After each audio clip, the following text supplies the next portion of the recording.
ஒவ்வொரு வருஷமே வந்து ஆயிரக்கணக்கான மக்கள் வந்து புக் ஃபேர் போறத பார்த்துருப்போம். அதில முக்கால்வாசி மக்கள் வந்து எந்த பிளானும் இல்லாம போவாங்க. அதனால என்ன ஆகும்னா, நெறைய புக்ஸ் வந்து வாங்கிட்டு வர்றதுக்கு வந்து சான்சஸ் இருக்கு. நம்மளுடைய ஷெல்ஃப்ல பார்த்தோம்னா, வாசிக்காமயே நெறைய புக்ஸுமே வச்சிருப்போம். அந்த வருஷம் வாசிக்கலான்னு நெனச்சிட்டு இருந்திருப்போம் ஒரு சில புத்தகங்கள். அத வாங்காம கூட வர்றதுக்கு அதிக வாய்ப்புகள் வந்து இருக்கும். இந்த ஃபேஸ வந்து எல்லா ரீடர்ஸுமே வந்து கண்டிப்பா எக்ஸ்பீரியன்ஸ் வந்து பண்ணியிருப்பாங்க. நீங்க ஒரு புக் ஃபேர் போறீங்க அப்டின்னா, என்னென்ன விஷயங்களெல்லாம் பிளான் பண்ணணும் அப்டிங்கிறது தான் வந்து இந்த வீடியோல நான் சொல்லப் போறேன். அதனால வந்து நீங்க அமௌண்ட் கம்மியா வந்து ஸ்பெண்ட் பண்றதுக்கு யூஸ்ஃபுல்லா இருக்கும். ஸ்மார்ட்டா வாங்கிக்கலாம். நீங்க நெனச்ச புக்ஸையுமே வந்து வாங்கிட்டு வந்துக்கலாம். அதுக்கெல்லாமே வந்து ரொம்ப யூஸ்ஃபுல்லா இருக்கும். அது மட்டும் இல்லாம நான் நெறைய ஸ்ட்ராட்டஜிஸ் வந்து இந்த வீடியோல சொல்லப் போறேன். அது எல்லாம் தெரிஞ்சுக்கணும் அப்டின்னா, லாஸ்ட் வரைக்கும் வீடியோவ ஸ்கிப் பண்ணாம பாருங்க. Welcome to my YouTube channel. நான் திவ்யா. கோயம்புத்தூர் புக் ஃபேர் வந்து இந்த மந்த்து 17லேருந்து ஸ்டார்ட் ஆகுது. தொடர்ந்து ஒரு 10 நாள் வந்து நடக்கும். நான் வந்து ஒரு சீரீஸ் மாதிரி வீடியோஸ் போடலாம் கோயம்புத்தூர் புக் ஃபேருக்காக அப்படின்னு சொல்லி பிளான் பண்ணியிருக்கேன். ஸோ அதெல்லாம் தெரிஞ்சுக்கணும் அப்படின்னா, சேனலை வந்து சப்ஸ்கிரைப் பண்ணிவிட்டு அந்த அப்டேட்ஸ் வந்து ரெகுலராக நீங்கள் பார்த்துக்கலாம். நீங்கள் வந்து என்னென்ன விஷயங்கள் பிளான் பண்ணணும் அப்படிங்கிறதுக்கு முன்னாடி, ஏன் பிளானிங் ரொம்ப இம்பார்ட்டண்ட் அப்படின்னா, இப்போ நம்ம புக் ஃபேர் போகிறோம் அப்படின்னா, அங்கே நிறைய புக்ஸ் இருக்கும். இட்ஸ் சிமிலர் டு ஒரு சூப்பர் மார்க்கெட்குள்ளே போகிற மாதிரி தான். இப்போ சூப்பர் மார்க்கெட்குள்ளே ஒரு பிளான் பண்ணாமல் போயிட்டோம்னா, நம்ம ஒரு லிஸ்ட்டு வச்சுருக்கணும். ஒரு என்னென்ன க்ராசரிஸ் வேணும் அப்படின்னு சொல்லிட்டு. அது இல்லாமல் போயிட்டோம்னா, நம்ம நினைக்காதது எல்லாம் வாங்கிட்டு வந்துருவோம். கடைசியில் வீட்டுக்கு வந்து பார்த்தோம்னா, என்ன வேணும் அப்படிங்கிறது ஆ விட வேண்டாத நிறைய வாங்கிட்டு வந்திருப்போம். வேணுங்கிற பொருள் கூட மறந்துட்டு வர்றதுக்கு நிறைய வாய்ப்புகள் இருக்குது. இப்போ புக் ஃபேருக்கும் அதே மாதிரி தான். இப்போ எந்த ஒரு பிளானுமே இல்லாமல் போயிட்டோம்னா, அங்கே வந்து நமக்கு நேரம் ரொம்ப கம்மியாக இருக்கும். நம்ம பட்ஜெட்டுமே வந்து கம்மியாக தான் ஒரு லிமிட்டாக வச்சுருப்போம்னு வைங்களேன். ஸோ அங்கே நிறைய ஆப்ஷன்ஸும் இருக்கும். சூப்பர் மார்க்கெட்டில் எப்படி ஆப்ஷன்ஸ் இருக்கும், புக் ஃபேர்லேயும் நிறைய ஸ்டால்ஸு, நிறைய புக்ஸு, கலெக்ஷன்ஸ் எல்லாம் பார்க்கும்போது, அப்போ க்ரௌடுமே இருந்துச்சுன்னு வச்சுக்கோங்களேன், நம்ம வந்து கண்ணு முன்னாடி நிறைய இருக்கிறதுனால ஏதோ ஒன்று தூக்கிட்டு வந்துருவோம் கடைசியில். கூட்டத்தினால, ஏதாவது ஒரு காரணத்தினால அந்த மாதிரி தூக்கிட்டு வர்றதுக்கு அதிக வாய்ப்பு இருக்குது. நம்ம ரேண்டமாக எடுத்துகிட்டு வராமல் இருக்கணும் அப்படின்னா, அந்த ஒரு ப்ராப்பர் பிளானிங் வந்து ரொம்ப முக்கியம். பிளான் இல்லாமல் போயிட்டோம் அப்படின்னா, வீட்டுக்கு வந்து பார்க்கும்போது இந்த புக் நம்ம தான் வாங்கினோமான்னே வந்து சில நேரத்தில் நிறைய பேர் வந்து யோசிச்சிருந்துருப்பீங்க. ஸோ பிளான் பண்ணுறது ரொம்ப முக்கியம். என்னென்ன விஷயங்களெல்லாம் பிளான் பண்ணணும் அப்படிங்கிறத நான் ஒவ்வொன்றா சொல்லப் போகிறேன். ஃபஸ்ட்டு வந்து நீங்கள் ஒரு விஷ் லிஸ்ட் ப்ரிப்பேர் பண்ணிக்கோங்க புக் ஃபேர் போகிறதுக்கு முன்னாடி.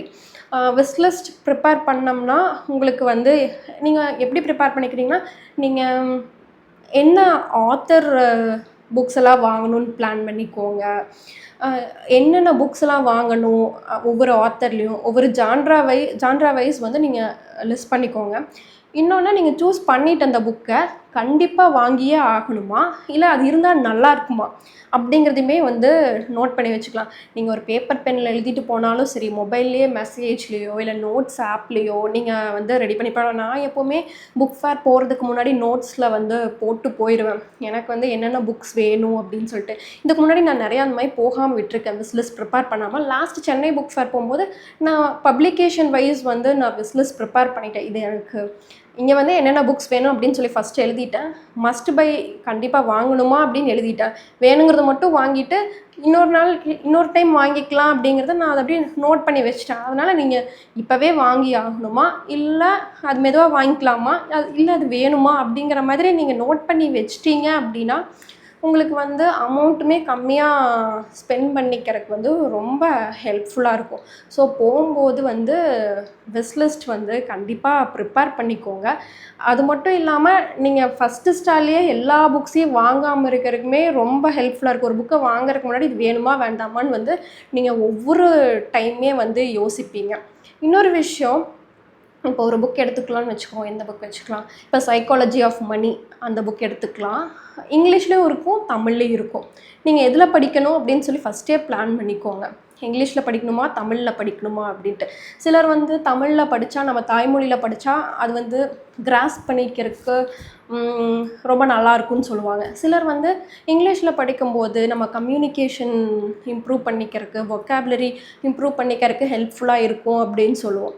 ஸோ போகிறதுக்கு முன்னாடி எந்த லாங்குவேஜில் வாங்கணும் அப்படிங்கிறதுமே வந்து நீங்கள் பிளான் பண்ணிட்டு போகிறது ரொம்ப ஹெல்ப்ஃபுல்லாக இருக்கும். அடுத்தது நீங்கள் பட்ஜெட் வந்து யோசிக்கணும் போகிறதுக்கு முன்னாடி.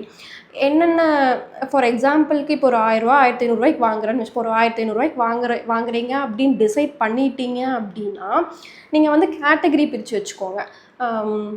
ஃபிக்ஷனில் வந்து ஒரு ரூ. 500 வாங்குறேன், ட்ரான்ஸ்லேஷனில் வந்து ஒரு ரூ. 500 வாங்குறேன், இல்லை செல்ஃப் ஹெல்ப்பு பொயட்ரி அதெல்லாம் சேர்ந்து ஒரு ரூ. 200 வாங்குறேன். மிச்சம் இருக்கிற ஒரு ரூ. 300 வந்து உங்களுக்கு என்ன புக்ஸ் வந்து அங்கே போய் வாசித்து பிடிக்குதோ, நீங்கள் புதுசாக ஃபைண்ட் பண்ணுறீங்களோ அந்த புக் வந்து வாங்குறதுக்கு வச்சுக்கலாம். அப்படிங்கிற மாதிரி அந்த ஒரு பஃபராக அமௌண்ட்டை வச்சுக்கோங்க. ஏன்னா எப்போவுமே மற்றவங்க சொல்கிற அந்த பாப்புலர் புக்ஸ் வாங்கி வாசிக்கிறத விட உங்களுக்கு அங்கே பிடிச்சது வாங்குறதுக்குமே வந்து ஒரு பஃபர் அமௌண்ட் வச்சுக்கிறது ஒரு நல்ல ஹேபிட். ஏன்னா ரேண்டமாக எடுத்து வாசிக்கிறது இன்ட்ரெஸ்டிங்காக சில நேரத்தில் நமக்கு தோணும். அதனால் நீங்கள் வந்து நான் வந்து இந்த ரேஞ்ச் எல்லாமே வந்து ஜஸ்ட் ஒரு ரெஃபரன்ஸுக்கு தான் சொல்கிறேன். ஸோ உங்களுக்கு எப்படி அந்த பட்ஜெட் வந்து நீங்கள் செப்பரேட் பண்ணணுமோ பிரிக்கணுமோ அந்த மாதிரி நீங்கள் வந்து பிரித்து வச்சுக்கோங்க. ஸோ பட்ஜெட் வந்து ரொம்ப முக்கியம். நீங்கள் பிளான் பண்ணிவிட்டு போங்க. பிளான் பண்ணாமல் போனீங்கன்னா அங்கே போய் நிறைய வாங்கிடுவீங்க. தென் நீங்கள் ஸ்டால்ஸு ஃபஸ்ட்டு என்னென்ன ஸ்டால்ஸ் எல்லாம் வர்றாங்க, என்னென்ன பப்ளிஷர் வர்றாங்க அப்படிங்கிறத நீங்கள் சூஸ் பண்ணிக்கோங்க. பார்த்துட்டு போங்க. அப்போ தான் வந்து நீங்கள் சூஸ் பண்ணியிருக்க புக்ஸை வந்து வாங்குறதுக்குமே யூஸ்ஃபுல்லாக இருக்கும். நீங்கள் பாட்டுக்கு ஏதாவது ஒரு புக்ஸ் சூஸ் பண்ணிட்டு அந்த பர்டிகுலர் பப்ளிஷர் வரலைன்னா அதுவுமே கஷ்டம். ஃபஸ்ட்டு வந்து அவங்கக்கிட்ட வாங்கிக்கோங்க. அதனால் வந்து உங்களுக்குமே வந்து ரொம்ப அலைச்சல் இருக்காது. எந்தெந்த ஸ்டால் என்னென்ன பப்ளிஷர் வந்திருக்காங்க அப்படிங்கிறதெல்லாம் தெரிஞ்சுக்கணும் அப்படின்னா ஆல்ரெடி நான் ஒரு வீடியோ வந்து போட்டிருக்கேன். நான் மேலே வந்து அந்த லிங்க் கூட கொடுக்குறேன். நீங்கள் வந்து இந்த வீடியோ பார்த்து முடிச்சுட்டு அந்த லிங்க் கூட ஒன்ஸ் பார்த்துருங்க. நான் வந்து 30 பப்ளிஷர் வந்து கண்டிப்பாக கோயம்புத்தூர் புக் ஃபேரில் வந்து எல்லாருமே வந்து விசிட் பண்ணணும் அப்படிங்கிற மாதிரி ஒரு வீடியோ லாங் வீடியோ போட்டிருக்கேன். அந்த லிங்க்கை வந்து நான் மேலே கொடுக்குறேன். கண்டிப்பாக இந்த வீடியோ செக் பண்ணிவிட்டு உங்களுக்கு விருப்பம் இருந்தால் அந்த வீடியோவுமே நீங்கள் வந்து செக் பண்ணி பாருங்கள். தென் நெக்ஸ்ட்டு நீங்கள் வந்து டைமிங் வந்து நீங்கள் வீக்கெண்ட் போனீங்கன்னா ரொம்ப ரஷ்ஷாக இருக்கும்.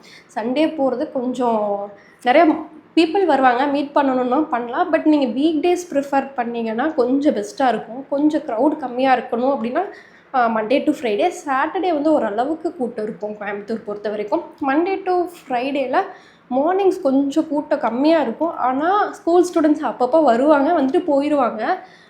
எந்த டைம் வருவாங்கன்னு நம்மளுமே ப்ரெடிக்ட் பண்ண முடியாது. ஆனால் சண்டே போனால் பார்த்து வாங்குறதுக்கு ரொம்ப கஷ்டமாகவே இருக்குன்னு சொல்லலாம். தென் என்னென்ன விஷயங்கள் நீங்கள் மறக்காமல் கொண்டு போகிறீங்களோ இல்லையோ கொஞ்சம் கேஷ் கண்டிப்பாக கொண்டு போயிருங்க. ஏன்னா யூபிஐயில் பண்ணும்போது சில நேரத்தில் அங்கே டவர் இல்லாமல் போகிறதுக்குமே வாய்ப்பு இருக்குது. அதனால் கொஞ்சம் கேஷ் வச்சுக்கிறது ரொம்ப நல்லது. என்னை கேட்டால் நான் கேஷே கொடுத்து வாங்குறதே பெஸ்ட்டுன்னு சொல்லுவேன். ஏன்னா கேஷ் கையில் எடுத்து கொடுத்து செலவு பண்ணும்போது இப்போ ஒரு 1500 2000 வாங்கணும்னு பிளான் பண்ணிட்டீங்கன்னா சில்லற 100 நோட்டாக கூட வச்சிட்டிங்கன்னா ஒவ்வொரு ஸ்டாலையும் கொடுக்கறதுக்கு நமக்கு யூஸ்ஃபுல்லாக இருக்கும். அதிகம் ஸ்பெண்ட் பண்ணாமல் இருக்கும். நம்ம யூபிஐயில் பண்ணுறதுனால என்ன ஆகுதுன்னா நம்ம எவ்வளோ வந்து கொடுக்குறோம் அப்படிங்கிறதே சில நேரத்தில் தெரியாமல் போயிடுது. அதனால் நீங்கள் வந்து கையில் கேஷ் வச்சுக்கிறது ரொம்ப முக்கியம். அப்புறம் பேக்குமே ஒன்று கொண்டு போங்க. ஏன்னா ஒரு சில ஸ்டாலில் வந்து கேரி பேக் கொடுப்பாங்க, ஒரு சில ஸ்டாலில் கொடுக்க மாட்டாங்க. ஸோ கையில் வச்சுட்டு போகும்போது ரொம்ப ஹெவி ஆயிடுது. பேக் இருந்தாலுமே நீங்கள் கொண்டு போயிடலாம். தென் முக்கியமாக கம்ஃபர்டபுளான ஒரு ஃபுட்வேர் போட்டு போயிடுங்க. ஏன்னா ஸ்லிப்பர் ஒரு 2 மணி நேரம் நடந்தாலே கால் பயங்கரமாக வலியாயிடுது. ஒரு 4-5 மணி நேரம் எல்லா ஸ்டாலும் பார்க்கணுன்னா ஒரு ஃபுல் டே பார்த்தாலுமே பார்க்க முடியாது. அதனால் நீங்கள் ஒரு கம்ஃபர்டபுளான ஃபுட்வேர் போட்டு போனீங்கன்னா இன்னொரு 2 மணி நேரம் சேர்ந்து பார்க்குறதுக்கு வந்து யூஸ்ஃபுல்லாக இருக்கும். அந்த விஷயம். இன்னொன்று கண்டிப்பாக ஃபஸ்ட்டு ஸ்டால்லையே வந்து எந்த புக்கும் வாங்காதீங்க. ஃபஸ்ட்டு உள்ளே போனதுமே வந்து எல்லா ஸ்டாலையும் ஒன்ஸ் பாருங்கள். வாங்காதீங்க, எந்த ஸ்டாலையுமே வாங்காதீங்க. போயிட்டு எல்லா ஸ்டாலையும் ஃபஸ்ட்டு பார்த்துட்டு ஒவ்வொரு ஸ்டால் போகும்போது உங்களுக்கு ஏதாவது புக் வந்து இன்ட்ரெஸ்டிங்காக இருந்துச்சு அப்படின்னா நீங்கள் என்ன பண்ணுங்கன்னா நோட் பண்ணி வச்சுக்கோங்க.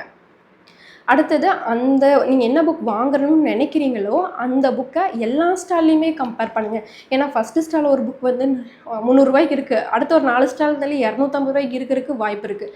அதனால் ஃபஸ்ட்டு நீங்கள் எல்லா ஸ்டாலையும் பார்த்துருங்க. நீங்கள் வாங்கணும்னு நினைக்கிற புக்கு எழுதி வச்சுருங்க.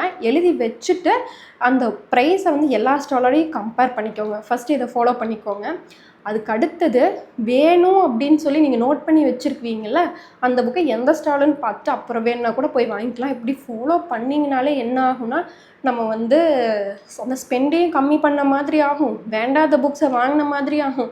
கடைசி அந்த மீதம் இருக்கிற ஒரு நமக்கு பஃபர் அமௌண்ட்டுக்கு வந்து ஏதாவது புக்கு நீங்கள் பர்டிகுலராக பார்த்து ஃபைன் பண்ணுற புக்கையுமே வந்து வாங்கிக்கிறதுக்கு ரொம்ப யூஸ்ஃபுல்லாக இருக்கும். ஏன்னா ஒரு புக் ஃபேர் போனோம் அப்படின்னா ஒரு ஸ்டால் மாதிரி நிற்கிறோம், அதில் நூற்றுக்கணக்கான புக்ஸ் வந்து அங்கே இருக்கும். எல்லா புக்ஸுமே வந்து நம்மளே பார்க்குற மாதிரியே இருக்கும், ஏன்னா வந்து எடுங்கிற மாதிரியே இருக்கும். ஸோ நம்ம ப்ராப்பர் அந்த ஒரு பிளான் இல்லாமல் போயிட்டோம் அப்படின்னா எல்லா புக்ஸையும் பார்க்கும்போது இது பாப்புலராக இருக்கே, இது வாங்கலாமே அப்படிங்கிற மாதிரி ஒரு தாட் நமக்கு ஆட்டோமேட்டிக்காக வந்து ரேண்டமாக வாங்கிட்டு வந்துடும். ஸோ இந்த மாதிரி விஷயங்கள் எல்லாமே வந்து நோட் பண்ணிக்கோங்க. நான் வந்து புக் ஃபேருக்கு போனால் என்னென்ன விஷயங்கள் மெயினாக பார்ப்பேன் அப்படின்னா, விஸ்லிஸ்ட்டு அது வந்து ரொம்ப நான் நோட் பண்ணுற விஷயம். அதுக்கப்புறம் வந்து என்னுடைய பட்ஜெட்டு, அதுக்கப்புறம் அப்படின்னு பார்த்தோம்னா விஷ்லிஸ்ட் ப்ரிப்பேர் பண்ணுவேன், பட்ஜெட் பார்ப்பேன், என்னென்ன பப்ளிஷர் வர்றாங்க அங்கே வந்து நான் புக் வாங்கணும் அப்படிங்கிறது நான் நோட் பண்ணுவேன். அதுக்கப்புறம் கம்ஃபர்டபுளான ஒரு டைமில் தான் நான் ஈவினிங் தான் மோஸ்ட்டாக போவேன். அப்போ வந்து அந்த ஈவெண்ட்ஸும் பார்க்குறதுக்கு வந்து ரொம்ப யூஸ்ஃபுல்லாக இருக்கும். வீக் டேஸில் தான் மோஸ்ட்டாக போகிற மாதிரி இருக்கும். வீக்கெண்ட் வந்து ஜஸ்ட்டு ஃப்ரெண்ட்ஸ் மீட் பண்ணுறதுக்காக போகிற மாதிரி தான் நான் போவேன். தென் ஃப்ரெண்ட்ஸோடு போகும்போது என்ன ஆகும்னா, அவங்க வந்து ரொம்ப நமக்கு ஹெல்ப் பண்ணுவாங்க, ஓவர் ஸ்பெண்ட் பண்ணாமல் இருக்கணும் அப்படின்னு சொல்லிட்டு. ஒரு 2 புக் வாங்கினோம் அப்படின்னா நம்ம 2 பேர் ஷேர் பண்ணி படிக்கிற மாதிரி உங்களுக்கு ஃப்ரெண்ட்ஸ் இருந்தாங்கன்னா நீங்கள் அப்படி கூட நீங்கள் வாசிச்சுக்கலாம். ஸோ நிறைய புக்ஸ் வாங்கின மாதிரி இருக்கும், ஃப்ரெண்டோட ஷேர் பண்ணி வாசிக்கிற மாதிரி இருக்கும். ஸோ நீங்கள் அந்த மாதிரி பிளான் பண்ணலாம். தென் இந்த வருஷத்துலேருந்து நான் கேஷ் கொண்டு போய் வாங்கலாம் அப்படின்னு சொல்லி யோசிச்சுட்ருக்கேன்.